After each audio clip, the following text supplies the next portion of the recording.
The sun was shining brightly on Greenfield's farm, and the fresh early morning breeze made it the perfect spring day. Butterflies and bees were already busy around the flowers and bushes. Rachel Water and her best friend, Trusty Tate, were walking away from the farmhouse, feeling a special kind of excitement. The big day has finally arrived, said Trusty, pausing to take a long deep breath of fresh country air. I can't wait for the grand opening to start. The girls, together with Krusty's parents, had been staying at the farm during spring break to help the Tate's friends Harriet and Niall Hawkins get the farm ready to welcome visitors. I want to be sure that everything is perfect, said Rachel. The girls had been given the very special job of looking after the baby farm animals. They had lovely They had loved every minute of it, and this morning they had woken up extra early so that they could check on all the baby animals before the grand opening. Let's visit the ducklings first, said Kirsty. They walked past the barn and along the winding path that led to the duck pond. As soon as they had walked between the trees, they saw the glittering water of the pond with its tall cattails and its happy ducks. Lots of little ducklings were quacking as they splashed around. They all look fine to me, said Rachel. Shall we check the lambs next? I love the way they bounce around when they see us. It is as if they have got springs in their hooves. In the sheep pasture, the lambs bounced as lambs should, and Rachel and Kirsty gave some food and patted their fluffy white wool. Their eager biting made the girls smile. False next, said Kirsty. I wonder if they still be clean after the bath we gave them yesterday. No way, said Rachel, laughing. You know how much they love rolling in all the muddy puddles. Sure enough, when they arrived in the stables, they found all the foals coated in mud, neighing happily as they rolled and splashed. I'm so glad they are all okay, said Kirsty. Thank goodness Jack Frost and his pesky goblins haven't caused any more trouble. At least not yet, said Rachel.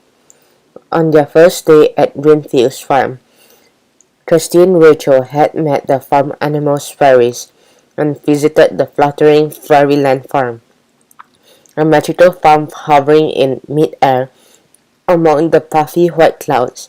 The farm animals fairies, Debbie the duckling fairy, Elodie the lamb fairy, Penelope the fowl fairy, and Billie the baby goat fairy showed the girls their magical baby farm animals who live at the farm.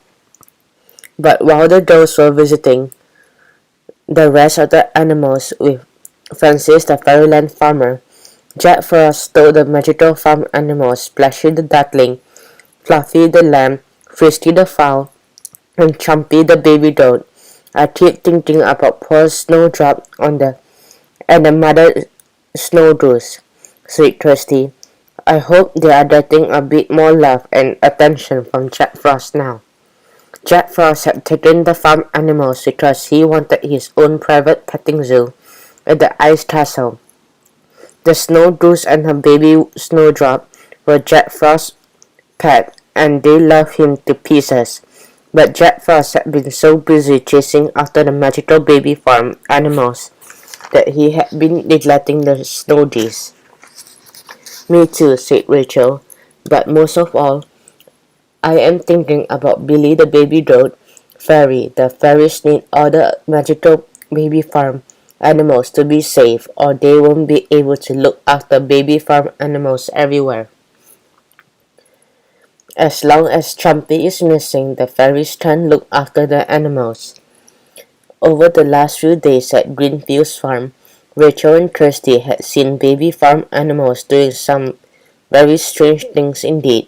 The ducklings had acted like puppies, The lambs had acted like kittens, and fowls had acted like piglets.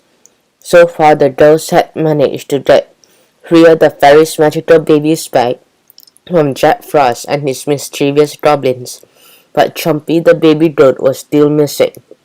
Rachel and Trusty made their way to the fence pen where all the goats lived. Gilbert the baby was always waiting for them at the top of the arch bridge, but today something was wrong. The bridge was empty. "Where is he?" asked Trusty.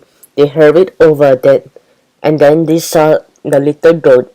He wasn't prancing around like usual. He was patting the ground and making a very strange sound. "It is almost like chuckling," said Trusty. She and Rachel turned to each other as they realized what had happened. "Gilbert thinks he is a chicken," said Rachel. "Jack Frost and his naughty goblins are still causing trouble." "We have to find Chumpy," said Trusty, looking at her watch. "The farm opens in an hour. There is no time to lose."